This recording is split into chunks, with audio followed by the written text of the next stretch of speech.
Welcome back my YouTube channel sociology live study.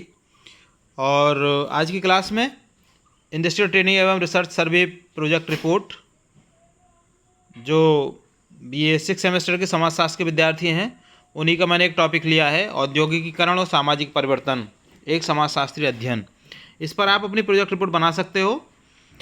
और कैसे बनाओगे, मैंने कुछ मदद करने का यहाँ पर प्रयास किया है। पूरी रिपोर्ट तो मैंने यहाँ पर तैयार नहीं की है, लेकिन काफ़ी मदद आपको इस मेरी क्लास से आपको मिल जाएगी। आपको ध्यान ये रखना है, पहला फ्रंट पेज आपको बनाना है, थोड़ा अट्रैक्टिव हो अच्छे से। और उसके बारे में अगर और जानना चाहते हो तो मेरी कुछ वीडियो पड़ी हुई हैं जहाँ पर मैंने कैसे वो पेज आपको बनाना है वहाँ पर समझाया है। इसके अलावा दूसरा पेज होगा आपको, उसमें इंडेक्स का पेज होगा। इंडेक्स में आप ये सारे जितने भर अध्याय आप इसमें लिखेंगे उन अध्याय उन चैप्टर्स के बारे में आप बताएंगे। जैसे पहला चैप्टर आपका इंट्रोडक्शन का है, यानी प्रस्तावना का है। तीसरा जो पेज होगा वो होगा आपका एक्नॉलेजमेंट का। एक्नॉलेजमेंट में आपको लिखना पड़ेगा जो भी आपका नाम है, जैसे मान लीजिए अमित कुमार, कक्षा BA 6 सेमेस्टर, समाजशास्त्र, ये इंडस्ट्रियल ट्रेनिंग और रिसर्च सर्वे रिपोर्ट मेरा अपना मौलिक कार्य है जो कि मैंने औद्योगिकरण एवं सामाजिक परिवर्तन समाजशास्त्री अध्ययन बिंदु के अंतर्गत मैंने तैयार किया है। तो इस तरीके से आप एक्नॉलेजमेंट वहाँ पर लिख देंगे। और उसके बाद में शुरुआत करेंगे तो पहला जो आपका इसमें पॉइंट होगा वो होगा प्रस्तावना या इंट्रोडक्शन। इंट्रोडक्शन में आप लिख सकते हैं, मैंने बहुत सारी डिटेल्स में यहाँ पे लिखा है, मैं सारा पढ़ूंगा, टाइम आपका ज़्यादा लग जाएगा। तो यहाँ पर आप इसको पढ़ लीजिए ध्यान से, और इसको बिल्कुल आप एज इट इज भी लिख सकते हो, और आप चाहो तो इसमें कुछ संशोधन करके भी यानी कुछ चेंज करके भी आप लिख सकते हो। दूसरा बिंदु होगा इसमें आपका अध्ययन का उद्देश्य। उद्देश्य क्या है, किस उद्देश्य से आप ये बना रहे हो, इसके बारे में आप लिख दीजिए। मैंने लिखा है यहाँ पे कि इस जो अध्ययन है उसका उद्देश्य औद्योगिकरण के प्रभावों का समाजशास्त्रीय दृष्टिकोण से विश्लेषण करना है। इस तरीके से आप क्या परिवर्तन आ रहे हैं औद्योगिकरण के कारण, है ना। संयुक्त परिवार एकल परिवार में बदल रहे हैं, गांव से लोग पलायन करके नगरों की तरफ आ रहे हैं। विषय की प्रासंगिकता क्या है और अध्ययन की सीमा क्या है, यानी कि 25 से 30 पेज के बीच में आपको इसको लिखना है, इस रिपोर्ट को तैयार करना है। अध्ययन की सीमा के अंतर्गत आपने एक पर्टिकुलर कोई भी एक इंडस्ट्री को आपको लिया है, कोई भी एक फैक्ट्री आपने ली है। जैसे मालूम है मुरादाबाद की बात करूँ तो कोई भी पीतल उद्योग आप ले सकते हो, या कुछ ऐसी भी फैक्ट्रियाँ मुरादाबाद के अंदर हैं जो कंबल वगैरह बनाती हैं, इस तरीके का उत्पादन करती हैं, तो आप उनको भी आप इसमें ले सकते हो। तीसरा बिंदु आपको देना होगा इसमें साहित्य का पुनरावलोकन है, रिव्यू ऑफ लिटरेचर। या इसके आपको 2 पेज लिखने पड़ेंगे। मैंने कुछ यहाँ पर आपको समझाने की कोशिश की है, जैसे कि औद्योगिकरण पर कई समाजशास्त्रियों ने अपने विचार प्रस्तुत किए हैं, जैसे मैक्स वेबर है, कार्ल मार्क्स है, इमाल दुर्खीम है। ऐसे विद्वानों ने औद्योगिक सामाजिक संरचना, वर्ग संघर्ष और श्रमिक जीवन पर विशेष ध्यान दिया है। तो आप क्या करेंगे कि इनकी जो किताबें हैं ना उनको आप थोड़ा देख लीजिए, और वहाँ पर सोशल चेंज या जो इंडस्ट्री के बारे में है ना, औद्योगिकरण के बारे में जो लिखा है ना उसको आप वहाँ से उठा करके यहाँ पे लिख सकते हो। इसके बाद औद्योगिकरण पर पूर्व में हुए प्रमुख शोध और सामाजिक परिवर्तन के सिद्धांत, इन 2 जो बिंदु है ना इनके बारे में आप 4 5 6 लाइनें लिख सकते हो। चौथा बिंदु होगा इसमें अनुसंधान पद्धति, रिसर्च मेथोडोलॉजी की, अर्थात आपने ये प्रोजेक्ट के लिए आपने किस मेथोडोलॉजी का इस्तेमाल किया है। तो जैसा मैंने आपको इसमें लिखा है कि इस अध्ययन हेतु मिश्रित पद्धति का उपयोग किया गया है। इसमें प्रश्नावली, व्यक्तिगत साक्षात्कार एवं प्रेक्षण शामिल है। मतलब आपने लोगों से पर्सनली भी कुछ प्रश्न पूछे हैं, आपने प्रश्नावली के थ्रू भी ये डेटा इकट्ठा किया है। तो इस तरीके से आप लिख सकते हैं ना। 50 श्रमों का इसमें नमूना लिया गया, यानी जो सैंपल साइज है वो आपके 50 हैं। 50 जो वहाँ पे काम करने वाले श्रमिक हैं उनसे आपने डेटा इकट्ठा किया है। डेटा संग्रह के तरीके में प्रश्नावली है, साक्षात्कार है, परीक्षण है। फिर उसका चयन कैसे किया है आपने, तो उदाहरण के लिए जैसे एक औद्योगिक क्षेत्र जैसे मुरादाबाद, मेरठ, शाहजहाँपुर, कहाँ भी किस शहर का आपने कोई भी इंडस्ट्री ली है वो डिटेल यहाँ पर आप लिख सकते हो। नमूना आकार में ना, आकार कितना है तो मैंने आपको बताया ना 50 कर्मचारी, तो आप 25 भी ले सकते हो, 20 भी ले सकते हो, 100 भी ले सकते हो, आपके ऊपर डिपेंड करता है कितना भी आप उसमें संख्या उसकी ले सकते हो। फिर अध्ययन का परिचय, मतलब जो जहाँ पर जो एरिया है ना उसके बारे में थोड़ा सा आप बता दीजिए जो जिसकी आप स्टडी कर रहे हैं। फिर जो उद्योग है उसका इतिहास क्या है, जनसंख्या की संरचना किस प्रकार की है, सघन जनसंख्या है, विरल जनसंख्या है ना, सामाजिक सांस्कृतिक पृष्ठभूमि क्या है, कितने हिंदू, मुस्लिम, सिख, ईसाई, जैन, पारसी, बौद्ध, मतलब इस तरीके कितने लोग रह रहे हैं, क्या उनकी कल्चर क्या है। तो ये सारी चीज़ें आप यहाँ पे लिख सकते हो। 5वें नंबर पर आपको अनुसंधान निष्कर्ष बिंदु होगा, इसमें आपको 5 पेज आपको लिखने हैं, है ना। और 6वां नंबर इसमें होगा आंकड़ों का विश्लेषण, जो डेटा आपने इकट्ठा किया प्रश्नावली के माध्यम से उसको टेबल बना करके आप ठीक से वहाँ पे दिखा दीजिए।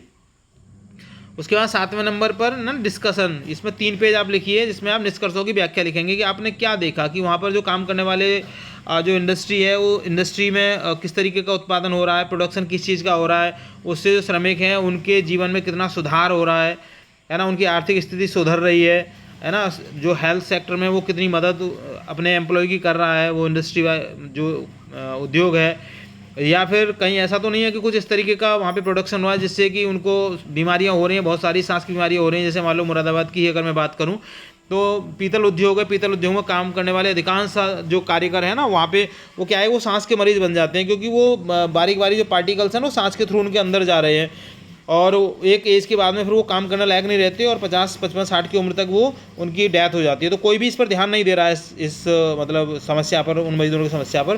तो आपको देखना है कि जो आपने स्टडी की है उस स्टडी का क्या कंक्लूजन क्या है ना, किस तरीके का निष्कर्ष वहाँ पर निकल के आ रहा है। फिर 8वां नंबर मैंने यहाँ पे दिया है निष्कर्ष एवं सुझाव कि इस तरीके की जो सिचुएशंस है उसमें आप सजेशंस क्या दे सकते हैं, है ना। जैसे मान लो औद्योगिकरण ने सामाजिक गतिशीलता को बढ़ावा दिया है, नीति निर्माताओं को श्रमिकों की सामाजिक सुरक्षा पर ध्यान देना चाहिए, ये आपका सजेशन हो सकता है। जैसे मैं भी आपको बता रहा हूँ कि जैसे सांस की बीमारी किसी श्रमिक को हो गई है तो वो जो फैक्ट्री का मालिक है या जो भी एजेंसी है उसको चाहिए कि वो अपने जो श्रमिक है ना उनके हेल्थ पर विशेष ध्यान दे, उनके स्वास्थ्य पर विशेष ध्यान दे, उनके इलाज की प्रॉपर व्यवस्था कराए। महिलाओं की भागीदारी हेतु विशेष प्रशिक्षण योजनाएं चलाई जानी चाहिए, उनके जो बच्चे हैं उनको पढ़ाने की व्यवस्था भी उसकी तरफ से की जानी चाहिए। महिलाएं हैं उनके लिए वो स्वरोजगार कर सकें, इस तरीके की ट्रेनिंग जो प्रोग्राम्स हैं ना वहाँ पे चलाया जाना चाहिए। तो इस तरीके से आप इसमें बहुत सारा कुछ लिख सकते हो। उसके बाद में आता है 9 नंबर पे प्रशिष्टि, मतलब ये 2 पेज आप लिख सकते हो, ज़्यादा भी हो सकते हैं, इसमें ऐसा नहीं है। तो इसमें क्या है कि जो प्रश्नावली है ना उस प्रश्नावली की आपको डिटेल देनी होती है कि प्रश्नावली आपने किस तरीके से बनाई थी। जैसे उनका नाम क्या है, एम्प्लॉय का नाम है ना, उसकी उम्र क्या है, परिवार की संरचना किस प्रकार की, एकल परिवार है, संयुक्त परिवार है, उसकी शिक्षा क्या है, इस तरीके से है ना, आप कितने वर्षों से इस उद्योग में कार्य कर रहे हो, आपकी क्या पारिवारिक संरचना, आपको बदलाव आया है, आपके कार्यस्थल की क्या परिस्थितियाँ हैं। इस तरीके के प्रश्न आप जो है उनसे जो पूछेंगे वो एक प्रश्नावली बना लीजिए, उस प्रश्नावली को बना करके आप यहाँ पर लिख सकते हैं। आप चाहें तो यहाँ इससे भी मदद ले सकते हैं, जो मैंने यहाँ पर प्रश्न लिखे हैं इनको लेकर के भी आप बना सकते हैं। तो जो कैटेगरी होगी ना वो 4 कैटेगरी हैं इसकी। एक तो औद्योगिकरण के बारे में बुनियादी जानकारी आप उनसे पता करेंगे, दूसरा सामाजिक परिवर्तन क्या हुआ है इसके बारे में पता करेंगे, ठीक है, और तीसरी जो बात है इसमें वो है सामाजिक चुनौतियाँ क्या हैं, जैसे औद्योगिकरण के कारण उत्पन्न सामाजिक चुनौतियों के कुछ उदाहरण क्या हैं, है ना। आप मतलब कई सारी चुनौतियाँ, जैसे मान लो लोग गांव से प्रवास करके गांव छोड़ करके शहरों में आ गए हैं, शहरों में भी उनके पास रहने के लिए मकान नहीं है, किराए पर रह रहे हैं, छोटी छोटी झुग्गी झोंपड़ियाँ डाल के रह रहे हैं, वहाँ पर सही हवा नहीं है, पानी नहीं है, उनके बच्चों के लिए सही शिक्षा की व्यवस्था नहीं है। इस तरीके से ढेर सारी चुनौतियाँ इसके कारण जो है सामने आ गई हैं। चौथे नंबर पर भारत में औद्योगिकरण के बारे में थोड़ा डिटेल आप दे दीजिए कि कब से इसकी शुरुआत हुई थी, क्योंकि भारत में तो उद्योग थे ही नहीं ना। तो जो औद्योगिकरण का जो प्रोसेस है वो कब से स्टार्ट हुआ है ना, और औद्योगिकरण के कुछ प्रमुख उदाहरण क्या हैं, औद्योगिकरण पर समाज पर क्या प्रभाव पड़ा है, इस तरीके से आप लिख सकते हो। और लास्ट में नंबर 10 पर जो बिब्लियोग्राफी अर्थात संदर्भ ग्रंथ सूची वो लिख सकते हैं। तो मैंने यहाँ पर ना 4 समाजशास्त्रियों के नाम लिखे हैं जिनसे यहाँ पर थोड़ी सी मदद मैंने ली है, तो उनके नाम आप, इसके अलावा आप जो भी किताबों से आप मदद लेना उन किताबों का नाम यहाँ पर आप दे सकते हैं, और थोड़ा डिटेल में भी आप दे सकते हैं किस पब्लिकेशन की है, राइटर कौन है, ठीक है। तो मैंने यहाँ पे प्रोफेसर योगेंद्र सिंह का नाम दिया है जिन्होंने आधुनिक भारत में सामाजिक परिवर्तन के बारे में बहुत विस्तार से जानकारी दी है। दूसरे एम एन श्रीनिवास है, इनकी पुस्तक है भारतीय समाज, उसमें आपको ये सब कुछ मिल जाएगा। तीसरे हैं एंथनी गिडिंग्स सोशियोलॉजी, उसमें भी जो इंडस्ट्रियलाइजेशन और सोशल चेंज है उसके बारे में है।